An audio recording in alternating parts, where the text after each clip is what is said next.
Video हेर्नु भनी यो जुन पुराना राजनीतिक दलले गरेको व्यवहार र करतुतको बारेमा त थाहा पाउनु भयो भन्ने यहाँको लाइभ हेर्दाखेरि कुर्सीसम्म गृहमन्त्री बसेको छैन। ल हेर्नुहोस् तपाईँ। अब तपाईहरू आफै भन्नुहोस् नयाँ र पुरानामा के फरक छ र पुरानाले जति नराम्रो काम गरे पनि अहिले नयाँलाई किन दोष लगाउँछन् र नयाँलाई किन तल झार्नलाई यसै नाना थरीका युद्ध, जातीय युद्ध, धार्मिक युद्ध गर्न लाग्छन्। के गर्न समेत पछि परेछन् यिनीहरू नयाँलाई कमजोर बनाउनलाई, नयाँलाई असफल बनाउनलाई हदैसम्म गर्न गरेछन्। तर आफ्नो चाहिँ पुरानो कान देखेर कुन जनताले विश्वास गर्छ? अझै यिनीहरूमा के अहन्त छ भने हामी फेरि पनि सरकारमा आउँछौँ, यस्तो अराजक छ, हामी फेरि पनि सरकारमा आउँछौँ, फेरि पनि सरकार चलाउँछौँ, हामी फेरि पनि देशलाई टासमास बनाउँछौँ भन्ने कुरा यिनीहरूको सोचमा अझै पनि। तर अहिले जनता धेरै नै बुझिसकेको छन्। अहिले जनतामा विश्वास भइसकेको छ कि नयाँ सरकारले के गर्छ भनेर र नयाँ सरकार पनि जनताको लागि के गर्छु भनेर आएको। र पुराना दलहरूलाई हेर्नुहोस् त कस्तोसम्म गर्छन् भनेर। जति पनि पुराना दलका नेताहरू छन् तिनीहरू धेरै जसो मुद्दाहरू बलात्कार, लुटपाट, यताको जग्गा काण्ड, उताको पैसा काण्ड, चोरी, डकैती, बलात्कार सबै यसैमा मुद्दाहरू यो माइती घर मण्डलमा आउँछन् न्याय माग्नको लागि र तिनीहरूकै फोटो टाँसेर बस। तर तिनीहरूलाई केही लाग्दैन। झन् उनीहरूसँग सञ्चारकर्मीले प्रश्न सोध्दा यस्तो प्रश्न किन सोध्छौ, यो कुनै हितको छैन भनेर उल्टै थर्काउँछन् सञ्चारकर्मीहरू। यस्तो अराजकहरू छन् हाम्रो देश नेपालमा। यत्रो हजारौं सयौं काण्ड गरेर बसेका छन्। त्यही पनि अझै हामी नै सरकार चलाउँछौँ, हामी भन्दा राम्रो कोही छैन, हामी भन्दा काम गर्ने कोही छैन भनेर सोसल मिडियामा र जनता सामु भरम फैलाउँछन् र आफ्नो पावर देखाउँछन्। साथीहरू त पनि गर्दो रहेछन् यो पुराना दलका नेता तथा कार्यकर्ताहरू। यसरी चाहिँ सरकारको पछि हात धोएर लागेछन्। सरकारलाई कतिखेर हुन्छ हामी दबाएर फेरि हामी सरकारमा आउँछौँ भनेर त्यो सोचेर रात दिन तिनीहरूको खेदो खनेर र तिनीहरूको पछि लागेर कसरी हुन्छ, कुन कुरामा हुन्छ, जुन कुरामा पनि नराम्रो भयो यहाँसम्म यत्रो दण्ड हुँदा, यत्रो मतलब घटना हुँदा पनि यिनीहरू यिनीहरूले हाँसेर संसदमा खिल्ली उडाएका थिए यो नयाँ सरकार। तपाईहरू देख्नुभयो होला धेरै जसो भिडियो।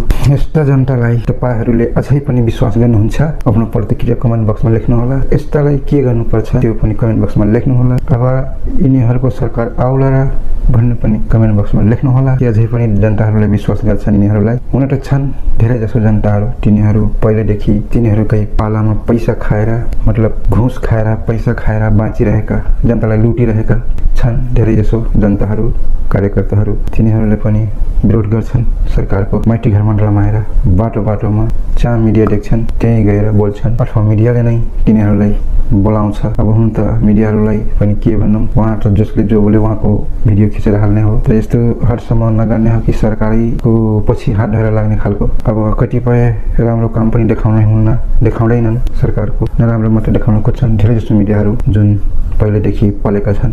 तिनीहरू जो सच्चा देशभक्त मिडिया छ त्यो हो र उहाँहरूले सरकारको नराम्रो र राम्रो काम दुवै देखाउँछ। त्यो राम्रो हो, नराम्रो काम पनि देखाउनु पर्छ, राम्रो काम पनि देखाउनु पर्छ, दुइटै गर्नुपर्छ। अब सरकारले नराम्रो गरेपछि त तिनीहरूलाई पनि भन्ने मौका हुन्छ, जनताले पनि भन्छन् किन यसरी गरेको झकझक्याउँछन्। त्यसैले के भन्छु भनेपछि दुइटै काम, राम्रो काम गरेको पनि देखाउनु पर्छ, नराम्रो काम गरेको देखाउनु पर्छ, राम्रो काम गरेको देखाउनु पर्छ। कुनै मिडिया कर्मीहरू त त्यही नराम्रो काम मात्रै देखाउँछन्, राम्रो काम देखाउँदैनन्। त्यस्तो पनि गर्न देखिएछ सोसल मिडियामा। अब जनता पनि के गरौँ र यही मिडियाको भरमा पनि धेरै जसो जनताहरू अब परदेशतिर बसेका त यही मिडियाकै भरमा हो, उहाँ थाहा हुँदैन। र नेपालमा बसेको जनताहरू पनि त्यही मिडिया मार्फतबाट यो कुरो बुझ्ने। तर मिडियाले नै यसरी गरेपछि त गाह्रो हुन्छ। त्यसैले तपाईँहरू पनि आफ्नो काम आफ्नो मान्यतापूर्वक गर्नु होला भन्न चाहन्छु।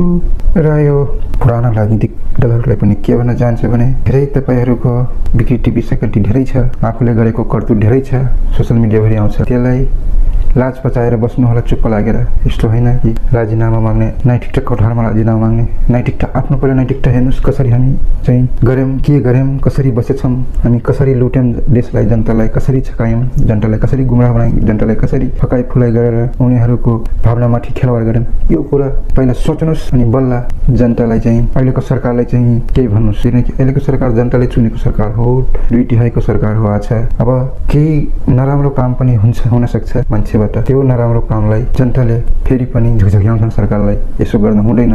तर सरकारले पनि जनताले भनेको कुरा मानिरहेको छ। हिजो अस्ति त्यो करको कुरा चलिरहेको थियो, जुन शिक्षामा स्वास्थ्यमा लागेको करको कुरा चलिरहेको थियो, त्यसमा पनि सरकारले खारेज गरिदियो। तर फेरि त्यही पुराना राजनीतिक दलहरूले के भन्छन् भने किन खारेज गर्यो, पहिला लगाउँदा किन लगायो भनेर प्रश्न गर्ने, पछि त्यो हटाउँदा किन हटायो भनेर फेरि प्रश्न गर्ने। अब यतिसम्मको सरकारपछि हात धरेर लाग्ने अराजक अरू को नै बुझ्न सक्छ र कसै नै बुझ्न सक्छ र किन बुझ्न सक्दैन। यसै चाहिँ गर्दो रहेछन् यो पुरानो दलका कार्यकर्ताहरू र नेताहरू, सांसदहरू, खालि विरोध मात्रै। अब सरकारले जनताले भनेको कुरा मानिरहेछ त, करै खारेज गरिदिएछ हैन। त्यसैले अब जनताको सरकार हो, जनताले भनेपछि त मानिहाल्छ। जनताको हितमा छैन भने जनताले भनिहाल्छ हामीलाई यो चाहिँदैन भनेर, त्यतिखेर खारेज हुन्छ। त्यति गर्दा पनि नहुने कस्तो खालको यो अराजकहरू हुन्। तपाईहरुको विचारमा के लाग्छ? भिडियो लामो भइसकेछ, तपाईहरु आफ्नो विचार प्रतिक्रिया कमेन्ट बक्समा दिन नबिर्सनु होला। साथमा च्यानललाई सब्स्क्राइब गरेर बेल आइकन प्रेस अलमा थिच्नु होला। यस्तै विविध घटना प्रसङ्गटिक कुराहरू ल्याउने गर्छ। भिडियो छन्छ। जय नेपाल, जय देश, जय गोर्खाली।